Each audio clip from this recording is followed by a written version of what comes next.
Welcome to success ગુરુ ધોરણ 10 વિષય ગણિત. આજે 2.2 ના પ્રશ્ન 2 ના દાખલા જોશો. તો ચાલો દાખલા જોવાનું શરૂ કરીએ.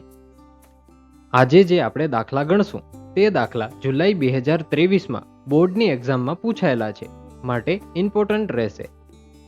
સૌથી પહેલા આપણે સૂચના વાંચી લઈએ. નીચે દર્શાવેલ સંખ્યાઓ અનુક્રમે દ્વિઘાત બહુપદીઓના શૂન્યોનો સરવાળો અને શૂન્યોનો ગુણાકાર છે. તે પરથી દ્વિઘાત બહુપદી મેળવો. તો ચાલો રકમ જોઈએ. -1/4 અને 1/4 આ આપણી રકમ છે. સૂચનામાં જ કીધેલું છે કે અનુક્રમે શૂન્યોનો સરવાળો અને શૂન્યોનો ગુણાકાર છે, એટલે આપણી પહેલી રકમ થશે -1/4 શૂન્યોનો સરવાળો અને 1/4 બનશે શૂન્યોનો ગુણાકાર. આવા દાખલા ગણવા માટે આપણે ગયા વિડીયોમાં એક સૂત્ર જોયું હતું, તે પરથી આપણે આ દાખલા ગણશું. તો સૌથી પહેલા અહીં સૂત્ર લખી લઈએ કે કૌંસમાં x નો વર્ગ ઓછા આલ્ફા વત્તા બીટા વત્તા આલ્ફા ગુણ્યા બીટા કૌંસ પૂરો. આપણે સૌ જાણીએ જ છીએ કે આલ્ફા વત્તા બીટા એટલે શૂન્યોનો સરવાળો અને આલ્ફા ગુણ્યા બીટા એટલે શૂન્યોનો ગુણાકાર. તો ચાલો સૂત્રમાં કિંમત મૂકીએ. કે કૌંસમાં x નો વર્ગ સૂત્રમાંથી જ આવ્યો, પછી ઓછાની નિશાની આવી, ઓછા 1/4x જે આપણે ઓછા 1/4 રકમમાં જ આપેલું છે ત્યાંથી આવ્યો, અને આ પદ x વાળું હોય માટે અહીં x લખ્યો છે, વત્તા 1/4 આ રકમમાંથી જ આવ્યું.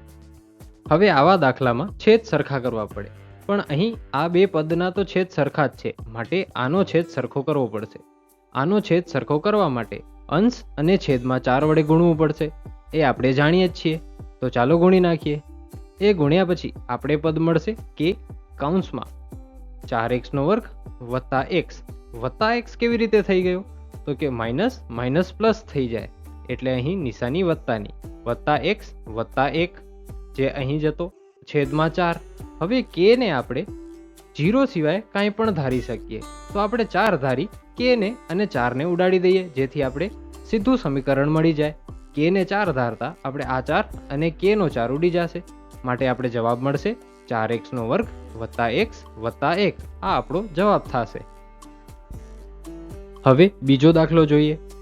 દાખલાની રકમ છે 4 અને 1. આ દાખલો તો સહેલો છે, ડાયરેક્ટ સૂત્રમાં આપણે રકમ મૂકશું એટલે થઈ જશે. આ જ આપણો જવાબ થશે x નો વર્ગ ઓછા 4x વત્તા 1. ઓછા 4x કેવી રીતે આવે? તો કે શૂન્યોનો સરવાળો છે અને આગળ ઓછાની નિશાની છે સૂત્ર પ્રમાણે, અને વત્તા આલ્ફા ગુણ્યા બીટા જે આપણો ગુણાકાર છે, પ્લસ 1 એ એમ નું એમ.